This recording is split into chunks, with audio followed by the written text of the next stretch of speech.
Good evening दोस्तों, आपका एक बार फिर से हमारे यूट्यूब चैनल जन ध्वनि न्यूज़ पर स्वागत है। जम्मू कश्मीर यानी जम्मू के राजौरी के बड्डाल के हर घर में इन दिनों मातम पसरा हुआ है। हर आंख में आंसू, दिलों में गुस्सा और एक ही सवाल, हमारे बच्चे कैसे मर रहे हैं? आखिर कातिल कौन? प्रशासन भी मौन। राजौरी के बड्डाल में हर आंख में आंसू तो दिलों में गुस्सा, जुबां पर ढेरों सवाल।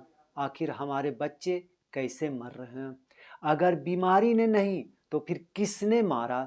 पुलिस ने भी अभी तक जांच क्यों नहीं की? इस तरह के तमाम सवाल उठाते हुए महिलाएं, औरतें तो बिलख पड़ती हैं, लेकिन पुरुष, मर्द किसी तरह से आंसू तो रोक लेते हैं, मगर उनकी आंखें गुस्सा नहीं रोक पाती हैं। जम्मू के बड्डाल गांव में एक और बच्ची ने दम तोड़ दिया है। अब तक 15 लोगों की मौत हो चुकी है। गांव में रहस्यमयी तरीके से हो रही मौतों से डॉक्टर भी हैरान परेशान। लोगों का हाल यह है, यानी गांव के लोगों का हाल यह है कि गांव में जैसे ही किसी बाहरी के आने का पता चलता है तो लोग एक एक कर इस उम्मीद में उनके पास पहुंच जाते हैं, उन्हें घेर लेते हैं कि उनके बच्चों की मौत से पर्दा उठाने वाला कोई आया है। लेकिन आने वालों के पास भी इसका कोई जवाब नहीं होता और लोग प्रशासन पर भड़क उठते हैं, नाराज हो जा रहे हैं। अमर उजाला अखबार में छपी खबर के अनुसार मोहम्मद रशीद और मोहम्मद मजीद सहित गांव के अन्य लोगों का यही कहना है कि हमारी आंखों के सामने एक एक कर जनाजा उठ रहा है। स्वास्थ्य विभाग हो या प्रशासन के अधिकारी, सब एक ही बात कह रहे हैं कि जांच चल रहा है। एक साथ लोग सवाल दागते हैं कि ये कैसी जांच है जो 38 दिन से पूरी ही नहीं हो रही है। हमें कोई कुछ तो बता दे कि हमारे बच्चे आखिर मर कैसे रहे हैं। मोहम्मद रशीद नामी एक व्यक्ति कहते हैं कि जाना तो एक दिन सब ने, यानी सबको है, लेकिन मौतों के पीछे कुछ तो वजह होगी, मरने का कुछ तो कारण होगा। कारण तो पता चलना चाहिए। हमारे बच्चों के शव देने में कई कई घंटे लगा दिए जा रहे हैं। अधिकारी कह रहे हैं कि पोस्टमार्टम हो रहा है। कोई तो बताए कि पोस्टमार्टम में आ क्या रहा है, रिपोर्ट है क्या? हमारे घरों में पीने तक के लिए पानी नहीं है, हफ्तों तक पानी नहीं आ रहा। अब अधिकारी आए हैं तो वाटर सप्लाई विभाग वाले पानी की कुछ टंकियां भर कर चले गए हैं। हम पर विपत्ति आ पड़ी है और हमारी महिलाएं बावलियों से, बाल्टियों से पानी भरने के लिए बाहर जा रही हैं। कोई हमारी तड़प को महसूस करने वाला नहीं है। हमारे बच्चों से पहले तो अधिकारियों की रूह मर चुकी है। लोगों ने कहा कि हमारे लिए तो विभाग ने कुछ टंकी पानी का इंतजाम कर दिया है, लेकिन हमारे पशुओं, जानवर एक हफ्ते से प्यासे हैं। आखिर इन बेजुबानों का क्या कसूर? इनके पीने के लिए लोग घर में बनाए टैंकों में पानी स्टोर करके रखते थे, अब वो भी खत्म हो चुका है।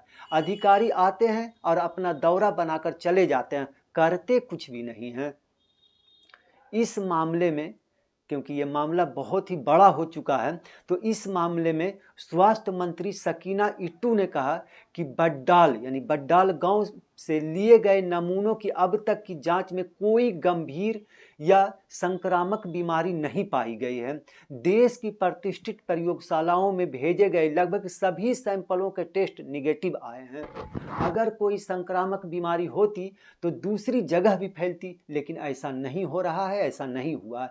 ये अलग से जांच का विषय है, पुलिस जांच कर रही है। स्वास्थ्य मंत्री ने कहा कि स्वास्थ्य विभाग की टीमों ने युद्ध स्तर पर काम किया। बड्डाल में 3500 लोगों की घर जा जाकर जांच की गई है। खाद्य पदार्थों और पानी सहित अन्य जरूरी सैंपल लिए गए हैं।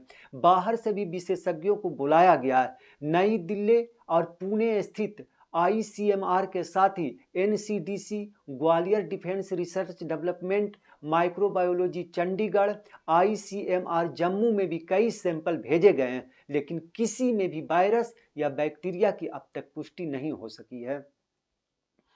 अमर उजाला खबर के अनुसार 8 दिसंबर से इसकी शुरुआत हुई है। 8 दिसंबर को जीएमसी राजौरी में फजल हुसैन की पहली मौत हुई। उसके बाद बेटी फरमाना की मौत हुई। फिर रबिया कौसर की मौत राजौरी से जम्मू रेफर करते समय रास्ते में हो गई। जबकि परिवार के एक अन्य बच्चे रुखसान अहमद की मौत एसएमजीएस अस्पताल जम्मू में हो गई। ये सारी मौतें 8 दिसंबर को हुई। उसके बाद 12 दिसंबर को रफ्तार अहमद की मौत एसएमजीएस अस्पताल जम्मू में हो गई।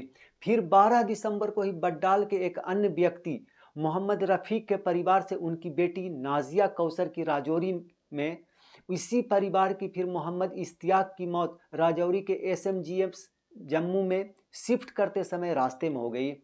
उसके बाद 18 दिसंबर को मोहम्मद रफ़ीक के बेटे इस्फाक अहमद की मौत एसएमजीएस से पीजीआई चंडीगढ़ ले जाते समय रास्ते में हो गई।